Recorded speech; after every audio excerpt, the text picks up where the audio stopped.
Everyone remembers TTO, the loyal sidekick who rode beside the lone ranger, but how much do you really know about the man behind him? Jay Silverheels became a household name in the 1950s as the first Native American actor to find real mainstream success. But his life off camera was far from that of the hero the world adored. Now, 70 years later, his family is breaking their silence and confessing the dark truth that Hollywood never wanted you to hear. So what did his children reveal? And why are they only speaking up now? Join us as we get into all the details. The real story of Jay Silverheels. From Mohawk roots to Hollywood legend. Jay Silverheels became a household name in the 1950s as one of the first Native American actors to break into mainstream Hollywood. But his story began long before the cameras ever rolled. Born Harold J. Smith on the Six Nations of the Grand River Reserve near Hagersville, Ontario, Jay's life was shaped by deep roots and strong heritage.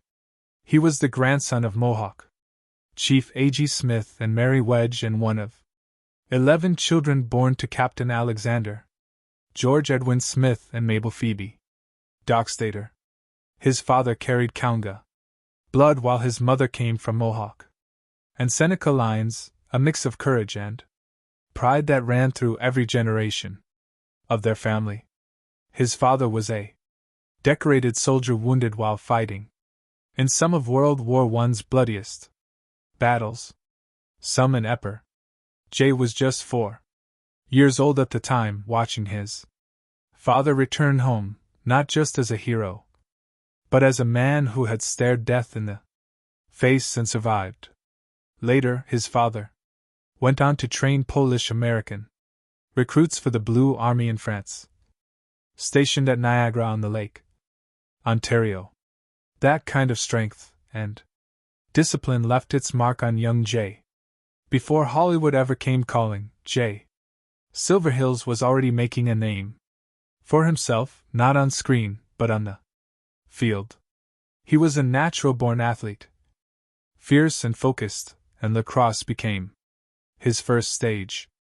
In 1931, when the owners of NHL teams in Toronto and Montreal decided to introduce indoor lacrosse or box lacrosse to keep their arenas alive during summer, Jay jumped right in. Playing under the name Harry Smith, he became one of the first players chosen to represent the Toronto Tecumseh. And he didn't stop there. Alongside his brothers and cousin Russell, who everyone called Beef Sid, nicknamed Porky, and George, better known as Chubby, he hit the road. The Silverheels boys played all across North America in the North American Amateur Lacrosse Association with stints in Buffalo, Rochester, Atlantic City, and Akron throughout the 1930s. For a time, Jay even called Buffalo, New York, home. But his hunger for challenge never faded. He wasn't just an athlete. He was a fighter in every sense. In 1938, he stepped into the boxing ring at Madison Square Garden, where he competed in the Golden Gloves tournament and placed second in the middleweight class. It was another victory, another reminder that no matter the field or the fight, Jay Silverheels was built to rise. Years later, his athletic spirit and commanding presence would carry him all the way to Hollywood, where he transformed into Tonto, a character that made him an icon. But behind the fame, his journey remained rooted in the same values he grew up with: discipline, heritage, and strength. In 1997, long after his passing, Jay Silverheels was honored with induction into the Canadian Lacrosse Hall of Fame, a fitting tribute to the man who had been more than just a screen legend.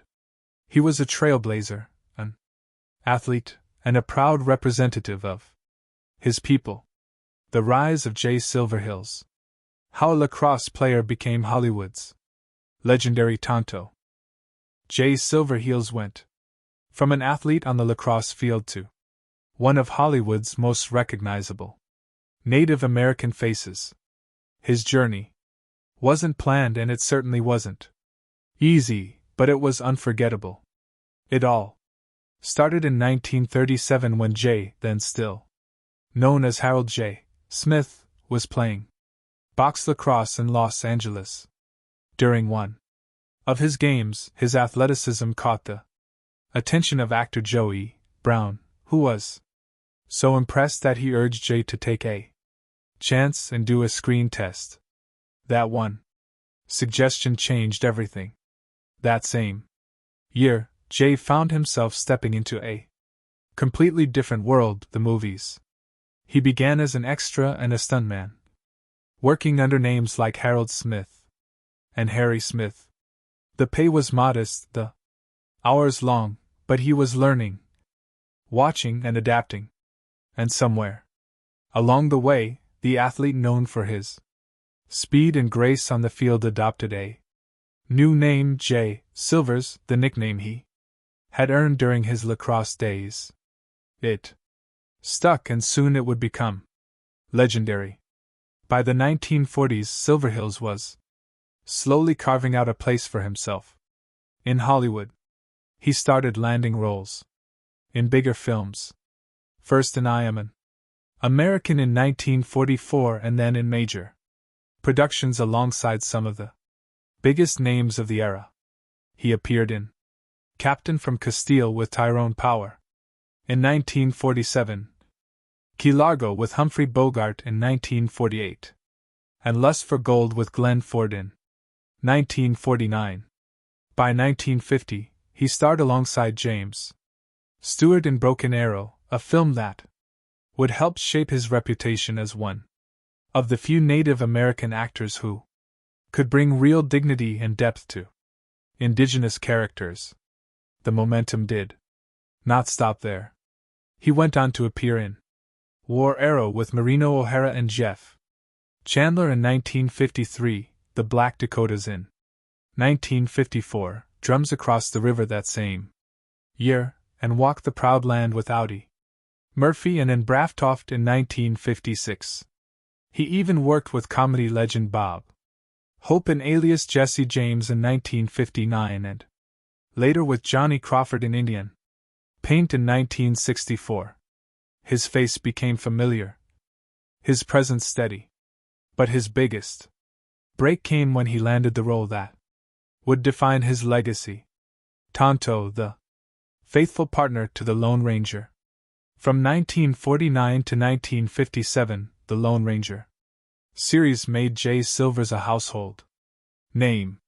He reprised the role in two film adaptations, The Lone Ranger in 1956 and The Lone Ranger and the Lost City of Gold in 1958, solidifying his place in pop culture forever. But fame came with its own struggles. After the series ended, Jay found himself TYP cast in native roles such as warriors, chiefs, and scouts. The same stereotypes Hollywood could not seem to move past. Still, he kept working. In 1960, he appeared as a Native American firefighter in Rescue 8. And in 1966, he took on a guest role in The Rounders, a short-lived comedy western. He also turned his experiences into art.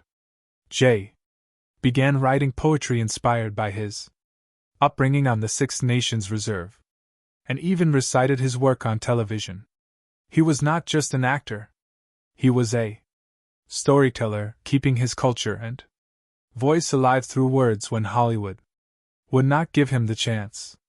Even with all his success, Silverheels never lost his sense of humor. He started to poke fun at his Tonto character in later years. In 1969, he appeared on The Tonight Show starring Johnny Carson, performing a comedy sketch as Tonto, this time with a twist. He joked, "My Name is Tonto. I hail from Toronto and I speak Esperanto. A rare moment of levity. From a man who had spent decades carrying the weight of Hollywood's expectations. He even took the joke further, appearing in commercials that parodied his old role, one for Chevrolet in 1970 and another for Gino's Pizza Rolls alongside Clayton Moore, his old co-star who played the Lone Ranger. The iconic William Tell Overture theme blared in the background, a nostalgic wink to their television days. Throughout the 1960s and 1970s, Jay continued to work steadily. He made appearances on Daniel Boone, Love, American Style, The Brady Bunch, and even Dusty's Trail, reuniting briefly with Bob Denver of Gilligan's Island fame. His last few film roles came in 1973. First in Santee alongside Glenn Ford and then in The Man Who Loved Cat Dancing, where he played a wise white-haired chief, closing out his career with grace. But Jay's impact reached far beyond his screen credits. In the early 1960s, he helped establish the Indian Actors Workshop in Echo Park, Los Angeles, a space where Native American actors could train, find community, and build confidence in an industry that rarely made room for them. That same workshop still exists today, continuing the mission Jay started decades ago. Jay Silverheels was not just Tonto. He was an athlete, a poet, a pioneer, and a man who broke through barriers with nothing but talent, persistence, and heart. His story reminds us that behind every iconic role is a person, one who fought to be seen, respected, and remembered for more than the mask they wore. And even now, all these years later, his spirit still rides, not just in reruns of The Lone Ranger, but in every native actor who steps into the light. Because Jay Silverheels once showed it could be done. The tragic truth behind Tonto. How Jay Silvers fought Hollywood stereotypes and changed everything. Me do, Kimisab. Those 4 words became iconic, a catchphrase that echoed through living rooms across America. But few people knew that every time Jay Silverheels, the Mohawk actor behind Tonto, spoke to them, a part of him cringed inside. On screen, he was the loyal, soft-spoken companion of the Lone Ranger. Off-screen, he was a proud indigenous man trapped in the role Hollywood had written for him. In 1949, at just 35 years old, Jay Silverheels made history. He became the first indigenous actor to play a Native American character on television, and in doing so became the symbolic Indian to an entire generation. His face was stoic, his words few, and his presence commanding, the perfect image of what 1950s Hollywood wanted its native characters to be. But behind that calm expression was a man who understood the cost of that image. Before the Lone Ranger, Silverheels had spent years as an extra in westerns. The nameless Indian warrior riding in the background, or the silent figure staring into the distance. Slowly those roles grew into speaking parts. And then came the offer that would change everything.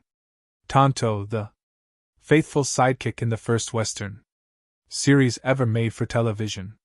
It was steady work, a big break, and for a newly married man, it felt like a blessing. Silverheels convinced himself it was worth it. That one role could open doors to something better. But Hollywood had other plans. When The Lone Ranger ended after 5 years, Jay found himself boxed into a single image. The stoic, one-dimensional Indian brave. Casting directors could not see past it. No matter how talented he was, no matter how versatile, he was always Tonto. It was a label he could not shake, a mask he could not remove. And it was not just him.